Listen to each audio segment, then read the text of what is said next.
નમસ્કાર દર્શક મિત્રો, એક ભારત ન્યૂઝ મીડિયામાં આપનું સ્વાગત છે।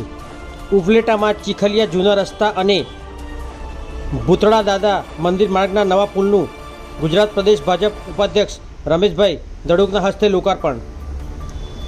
ઉપલેટા શહેરના ચીખલિયા તરફ જતા જૂના રસ્તા તેમજ ભૂતળ દાદા મંદિર તરફ માર્ગ પર નિર્માણ પામેલા નવા પુલનું લોકાર્પણ પોરબંદરના સાંસદ અને ગુજરાત પ્રદેશના ભાજપના ઉપાધ્યક્ષ રમેશભાઈ ગડુકના હસ્તે કરાયું।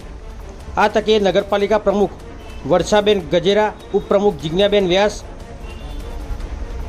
મયુરભાઈ સુવા, મનોજભાઈ નાંદાણીયા, મજબૂતભાઈ હુંબલ, જયેશભાઈ ત્રિવેદી, શહેર ભાજપ પ્રમુખ દીપકભાઈ સુવા, દાનભાઈ ચંદ્રવાડિયા, નિકુલભાઈ ચંદ્રવાડિયા, સુરજભાઈ ડેર, રાજભાઈ વાઢેર, વિનુભાઈ ચંદ્રવાડિયા, કમલેશભાઈ બારાઈ, ભાયાભાઈ મોરી, અજયભાઈ જાગાણી, અશ્વિનભાઈ રાડાણી, અમિતભાઈ વસવેલિયા, મહેશભાઈ સુવા, પરબતભાઈ બારૈયા, રઘુભા સરવૈયા, વિક્રમભાઈ સોલંકી, નિમિત પાનસરા, મયુર વાઘેલા તથા ભારતીય જનતા પાર્ટીના તમામ આગેવાનો સહિત ખેડૂત ભાઈઓ બહેનો યુવાનો મોટી સંખ્યામાં ઉપસ્થિત રહ્યા હતા। પત્રકાર નીલમ બોલુ, રાઠોડ, ઉપલેટા। ભૂતળા દાદા અને વાડીએ જતા રસ્તા ઉપર 70 લાખના ખર્ચે બ્રિજ બાંધવામાં આવેલો, તેનું આજ લોકાર્પણ બધા આગેવાનોને સાથે રહીને કરવામાં આવ્યું।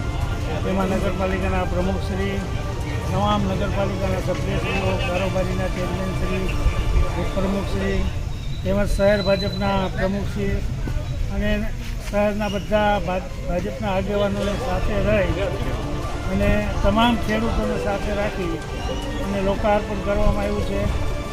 આ રસ્તો અત્યંત જરૂરી હતો। પુલ ખેડૂતો, માલધારીઓ અને ખેડૂતોને 3 કિલોમીટર લગી ફરીને જવાય, વરસાદ જ્યારે આવતો હોય ત્યારે 3 કિલોમીટર ફરવું પડે અને વચમાં તો 3-4 લોકોના મૃત્યુ પણ તણાઈ જવાથી છતાં માનનીય મુખ્યમંત્રી શ્રી ભૂપેન્દ્રભાઈ પટેલને રજૂઆત કરતાં ભૂપેન્દ્રભાઈ પટેલે તાત્કાલિક 70 લાખના ખર્ચે આ પુલ મંજૂર કરવામાં આવ્યો અને આજે બધાએ સાથે રહી એનું લોકાર્પણ કર્યું અને ખેડૂતોમાં અને માલધારીઓમાં ખૂબ ખુશીનો આનંદ।